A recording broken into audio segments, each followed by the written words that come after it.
Hello friends, welcome back to the solving tutor. আজ আমি নিয়ে চলে এসেছি ক্লাস দশম শ্রেণীর ওয়ানেস্ট ইউনিট টেস্টের কোশ্চেন অ্যান্সার। তো আজ আমরা বেঙ্গলি সাবজেক্টের একের স্কুল ছয়ের স্কুল, সাতের স্কুল, আটের স্কুল ও নয়ের স্কুল, দশের স্কুল করব। তো দেখে নিই তাহলে। তো আজকে আমরা বেঙ্গলি সাবজেক্টের ছয়ের দাগের স্কুলের অ্যান্সার করব, দেখতে পাচ্ছ তোমরা। তো দেখে নিই তাহলে। তো প্রথমে বলা হচ্ছে ক্রমশ ও কথাটা ছড়িয়ে পড়ে কোন কথা? এটা হবে গদ্দাগে, কারেকশনের কথা। তারপরে 1-2 সেই হোক তোমার সভ্যতার শেষ পূর্ণবাণীটি হলো গদ্দাগে, ক্ষমা করো। নেক্সট 3 ঝর্ণা কলম নামটি দেন, এটা হবে রবীন্দ্রনাথ ঠাকুর। তারপরে 1-4 বন্ধুগণ আমার কথা শুনুন, এখানে বন্ধুগণ পদটি হলো খদ্দাগে সম্বোধন পদ। তারপরে সাথের স্কুলটা দেখে নিই আমরা। তো আজকে সাথের স্কুলে বলা হয়েছে তপনের মেসোমশাই পেশায় একজন কলেজের প্রফেসর। 1-2 শিশুদের সব কোথায় পড়ে আছে, এটা হবে গদ্দাগে, কাছে দূরে। তারপরে 1-3 লেখকের হাতে ছাড়া আর কারো হাতের কি নেই, এটা হবে কলম। তারপরে 1-4 কারক হলো গদ্দাগে ক্রিয়াপদের সাথে নামপদের সম্পর্ক।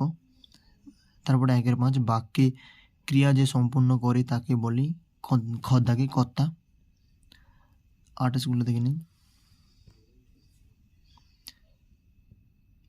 8 স্কুলে বলেছে 1-1 কই পড় লজ্জা কি পড় সবাই শুনি, কথাটি বলেছিলেন, এটা হবে গদ্দাগি মা। তারপরে 1-2 অনুসর্গ মূলত যে প্রকার পদ সেটি হলো কোনটি, এটা হলে অব্যয়। তারপরে 1-3 শঙ্খ ঘোষের ছদ্মনাম হলো কুন্তুক, এটা হবে গদ্দাগের। তারপরে 1-4 লেখার পাত বলতে আমাদের শৈশবে ছিল, এটা হবে গদ্দাগি কলাপাতা। তারপরে দেখে নিন।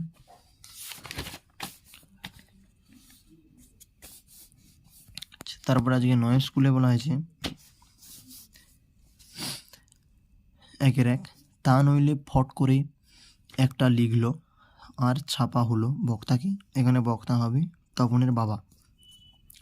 তারপরে 1-2 তোমার পাঠ্য হারিয়ে যাওয়া কালি কলম প্রবন্ধ অনুসারে পালকের কলমকে ইংরেজিতে কি বলে, এটা হবে কুইল।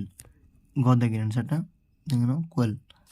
তারপরে 1-3 কবির সঙ্গীতে বেজে উঠেছিল, এটা হবে গদ্দাগি সুন্দরের আরাধনা, গদ্দাগের অ্যান্সারটা। তারপরে 1-4 ওরে ভাই ফাগুন লেগেছে বনে বনে রেখাঙ্কিত অংশটি হলো গদ্দাগি সম্বোধন পদ।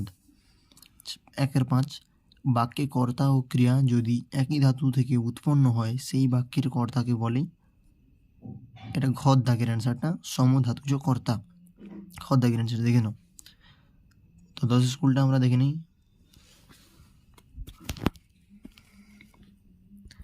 তো আজকের 10 স্কুলে বলা হয়েছে 1-1 গল্প লেখার পর তপন হঠাৎ অনুভব করে গদ্দাগি ভয়ানক একটা উত্তেজনা।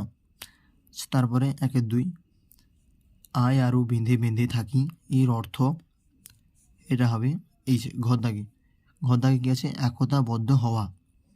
তারপরে 1-3 কখনো সিংয়ের নিবের মুখে বসানো হতো সোনা হিরে প্লাটিনাম প্লাস্টিক, এটা হবে খদ্দাগি হিরে। তারপর 1-4 পূজার ফুল হলো, এটা হবে কর্ম সম্বন্ধ, করণ সম্বন্ধ, নিমিত্ত সম্বন্ধ, অপাদান সম্বন্ধ, এটা হবে নিমিত্ত সম্বন্ধ, দেখে নাও।